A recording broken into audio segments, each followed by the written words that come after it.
Today I'm reacting to your Friday Night SmackDown Hot Takes. Hot Takes is a weekly video series where I give you all a platform to be able to voice your thoughts, whether they're good thoughts, bad thoughts, or everything in between about the world of professional wrestling. So if you'd like to be featured in the next episode of Hot Takes, make sure that you follow me on X because I ask for your hot takes after every episode of Raw, SmackDown, and every single WWE Premium Live event. And hey, don't forget, if you want even more daily wrestling content, to come check out the Patreon, patreon.com/SantiZap. Over there, we upload so much more extra content like our Raw reviews and our SmackDown review, which is already up and available over there with footage for you to be able to see exactly what it is that we're talking about. That's patreon.com/SantiZap. Link in the description, link in the pinned comment. Let's read your stupid shit now. Not a hot take, but I'm glad that you saw my sign, GOAT. I did see your sign, and it still boggles my mind that some of you guys will go to WWE shows and go out of your way to bring signs with my face or my name on them. And it's even crazier when I get to see those signs on live TV, whether it's Raw, SmackDown, or even premium live events around the world. I saw Santi signs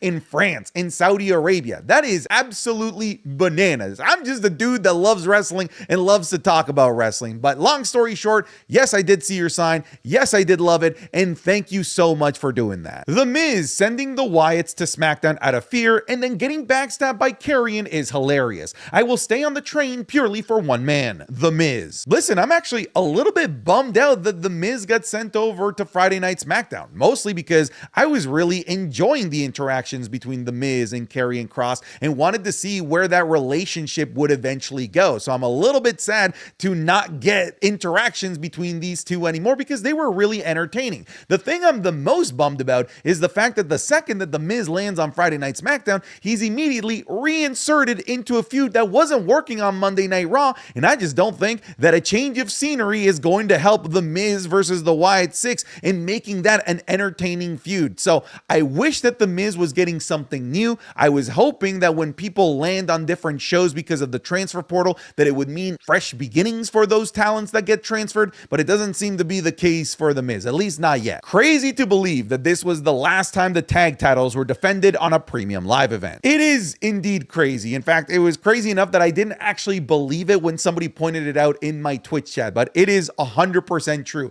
None of the men's tag titles have been defended on a WWE Premium Live event since WrestleMania 40, the freaking ladder match that they had in order to split the tag titles in the first place. But to be fair, the booking, the storylines, the feuds just haven't been good enough to warrant the tag titles, either one of them appearing on a PLE. But luckily, because of this extra hour on SmackDown, the extra tender love and care that Triple H is actually giving the tag division, now I feel like it's time to get more PLE tag matches. And the first one that we're getting, god damn it, what a treat. Motor City Machine Guns versus DIY, best two out of three falls match.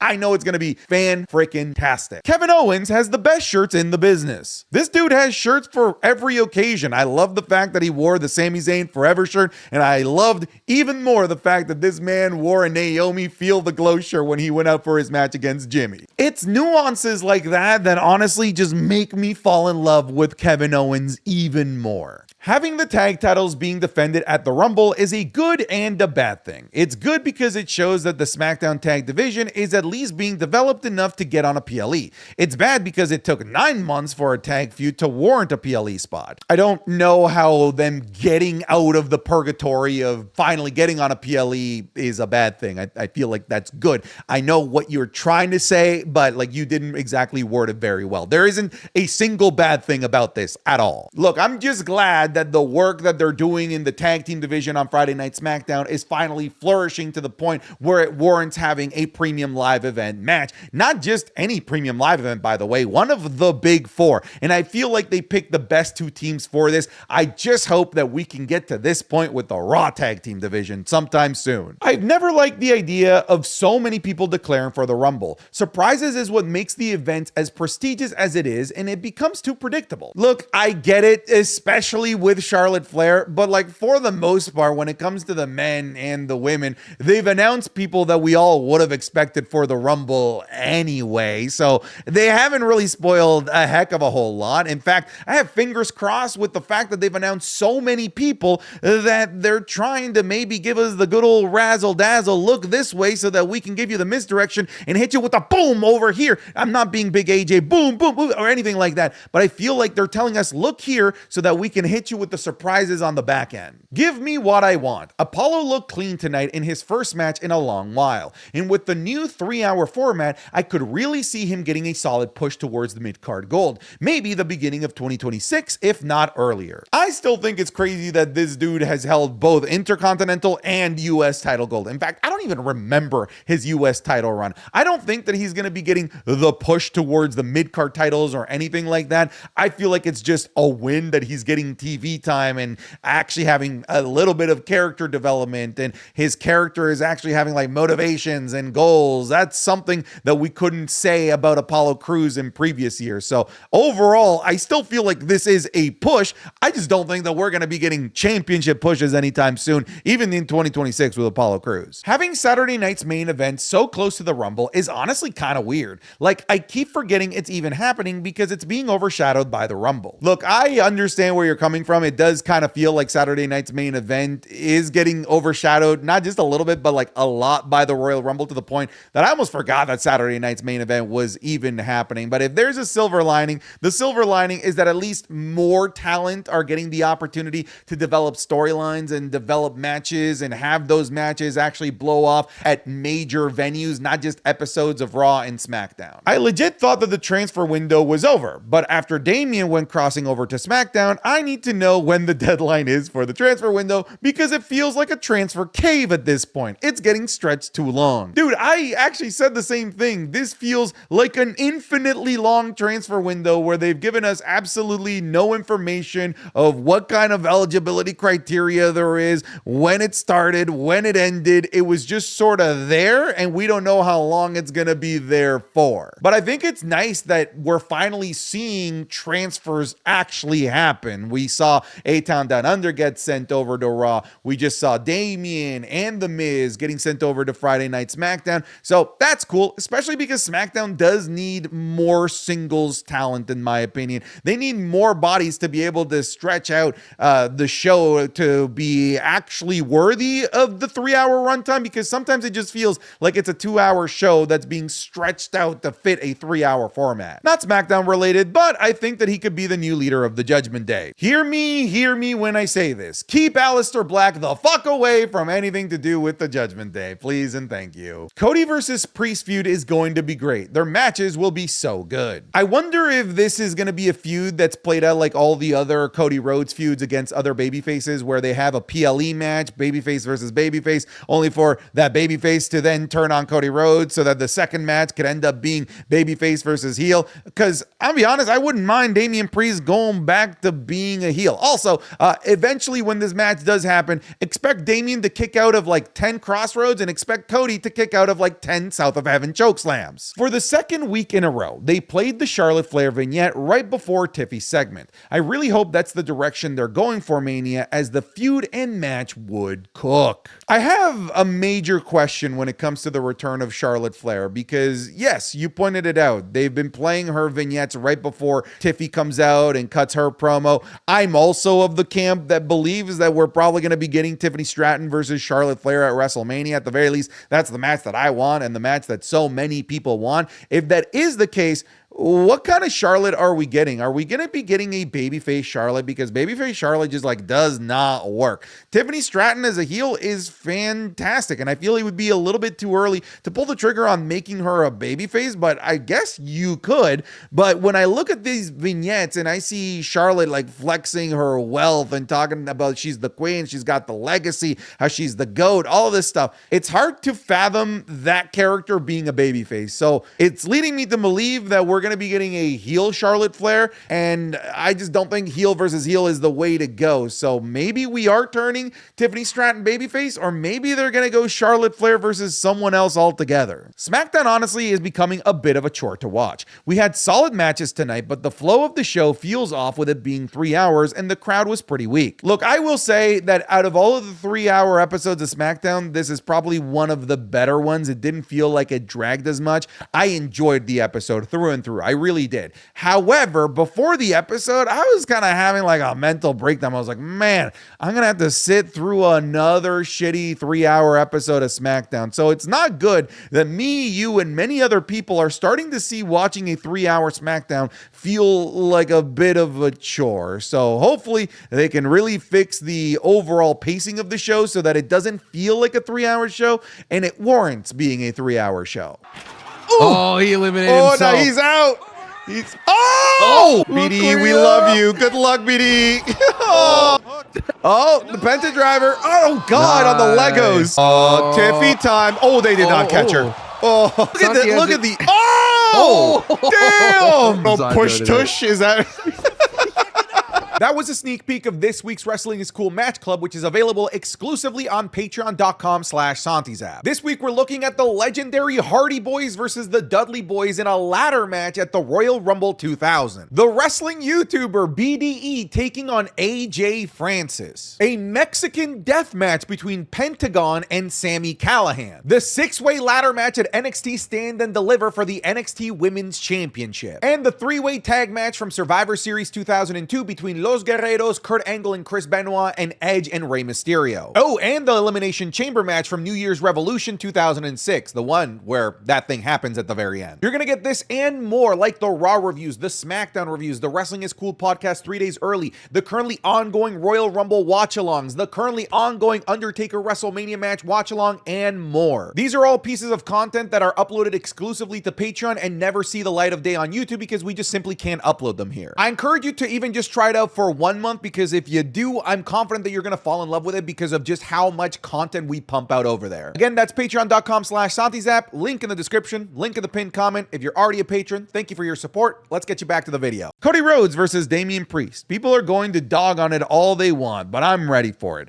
This could also be an introduction of Demon Balor returning and costing Damian potentially. Either way, I had my doubts about this transfer, but it's a good one. Oh, okay, wait, hang on just a second. I'm happy with the transfer. I'm excited about the idea of Cody Rhodes versus Damian Priest, but don't you dare put it into the universe that Finn Balor is also going to go to SmackDown and continue this perpetually never-ending feud between Finn Balor and Damian Priest. Even as a joke, I don't even want you to put that out into the new universe. I want you to keep these two as far away from each other for the next several years. I have had my fill of Finn Balor costing Damian Priest a championship enough for the past year.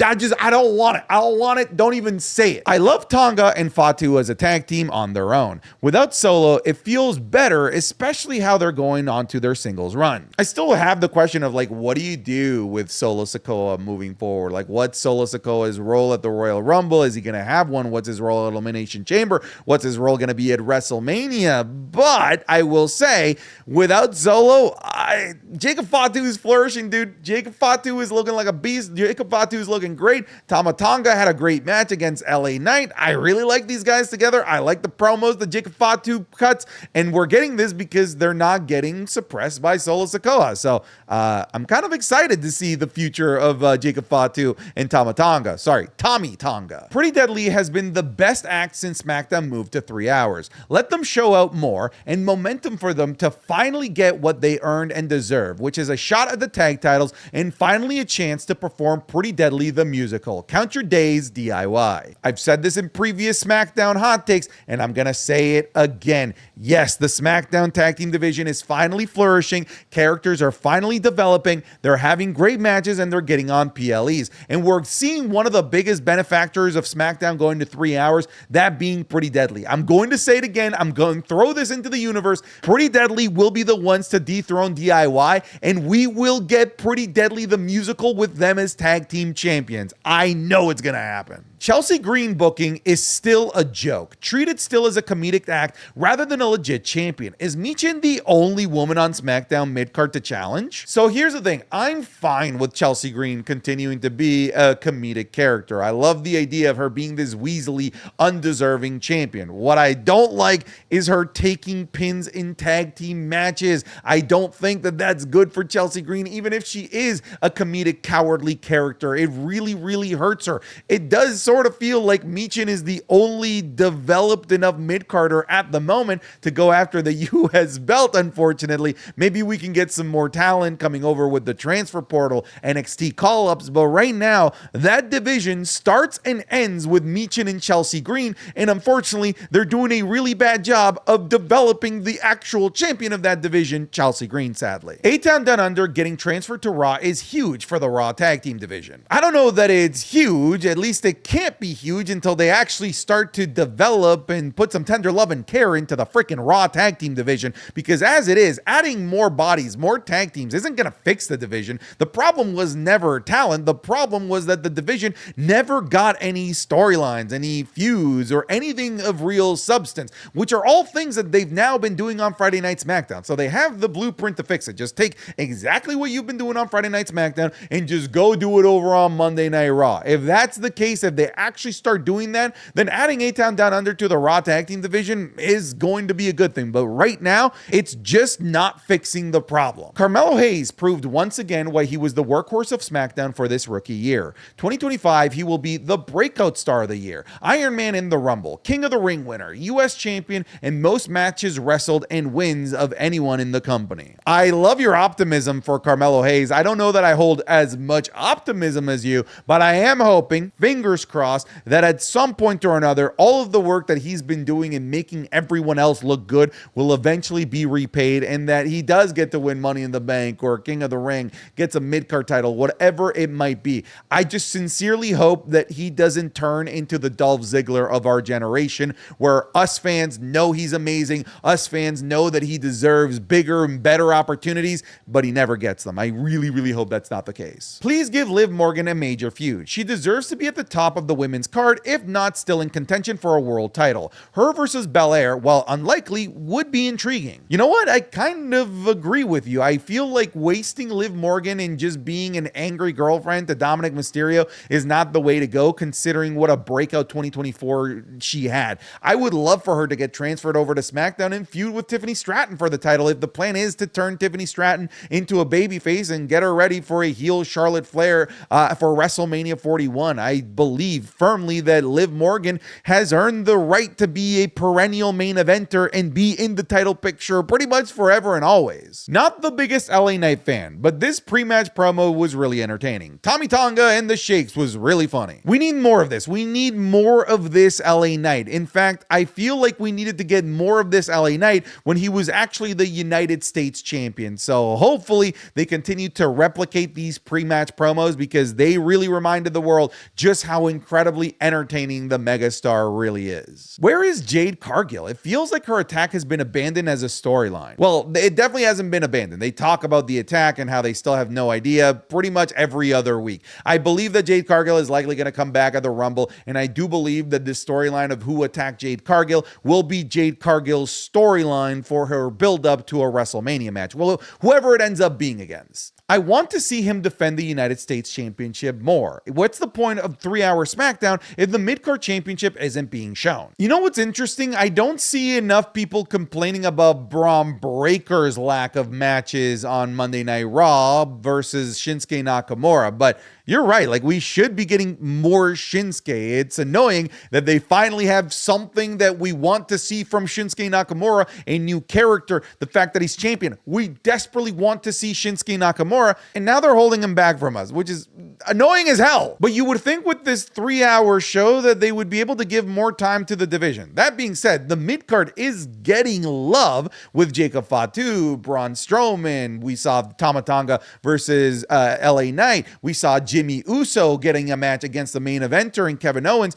So we are getting glimpses of the mid-card, but the mid-card is developing without the champion, and that's not great. All right, folks, thank you so much for watching this episode of Hot Takes. Don't forget that we'll be doing one for Saturday night's main event as well, but we'll see you guys in the next one. Take care. Goodbye. Get out of here.